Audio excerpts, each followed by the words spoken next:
Okay, so now we're going to talk about absolute value inequalities.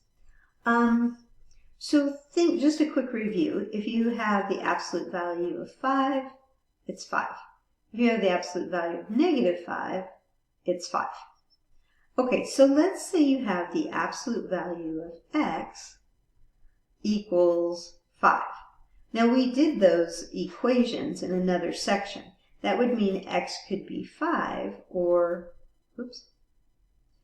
x could be negative 5. I usually put the negative one on the left, so. Okay, but we're talking about inequalities, not equations. So now let's think about, well, what if the absolute value of x was less than 5?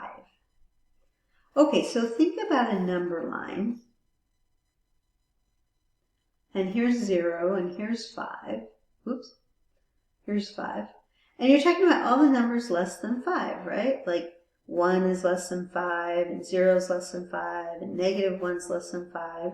And everything's going great. If you take the absolute value of negative 1, you get 1. Let me write that someplace.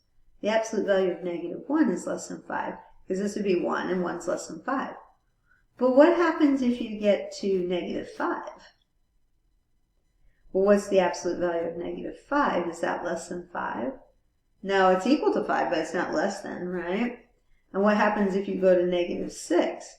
Well, the absolute value of negative 6 is not less than 5 either. That'd be 6, and 6 is bigger than 5. So when you have a less than,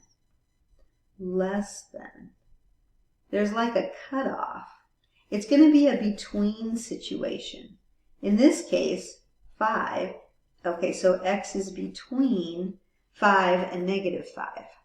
Okay? So what I usually do is I make what's called a less than sandwich.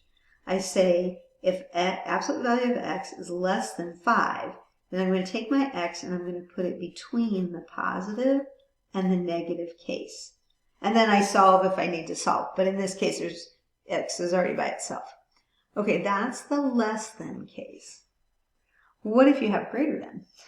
So let's say the absolute value of x is greater than 5. Okay, well, here's 0, here's 5. Now we know something with negative 5 is going to happen, but we'll talk about that in a minute.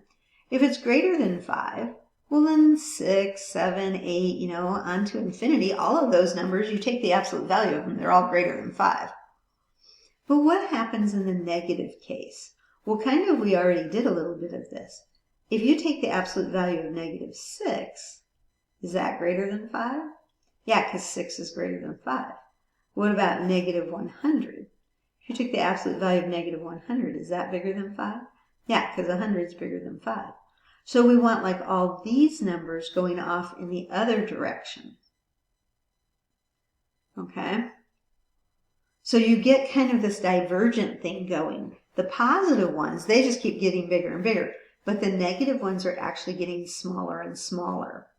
So a long time ago, a math teacher taught me this little trick. If it's greater or, it's an or situation. Either x is less than negative 5 or x is greater than positive 5. Okay? And then that means it would look like our number line here.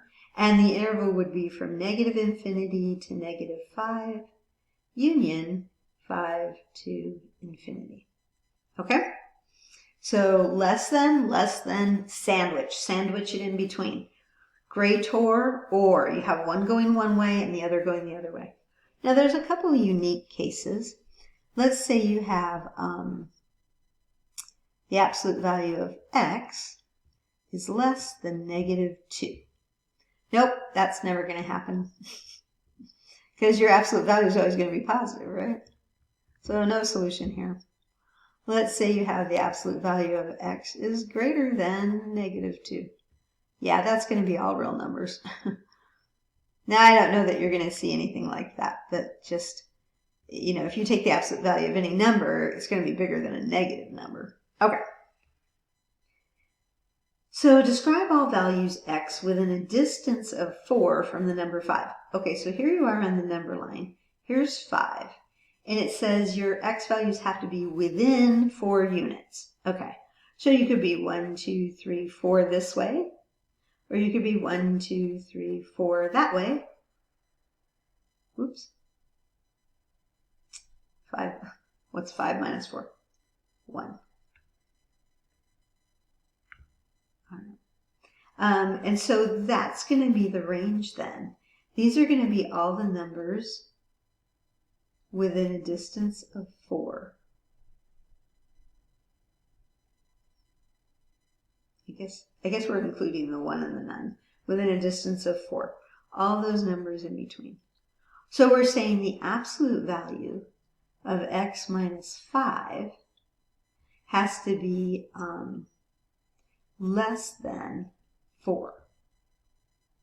Okay, so we're taking any number in there and subtract 5 from it, and we're saying that has to be less than 4. So if you take 9 and you subtract 5, you get 4. Oops, less than or equal to, right? And if you put 1 in, you're going to get a negative 4, but you take the absolute value and that's going to be 4. So the way to set that up, it's less than or equal to.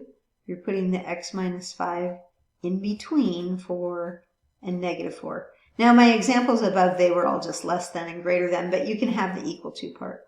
Then you would add 5 to all 3 sections. And you get 1 is less than or equal to x is less than or equal to 9. And so the interval notation is from 1 to 9. That was a long video.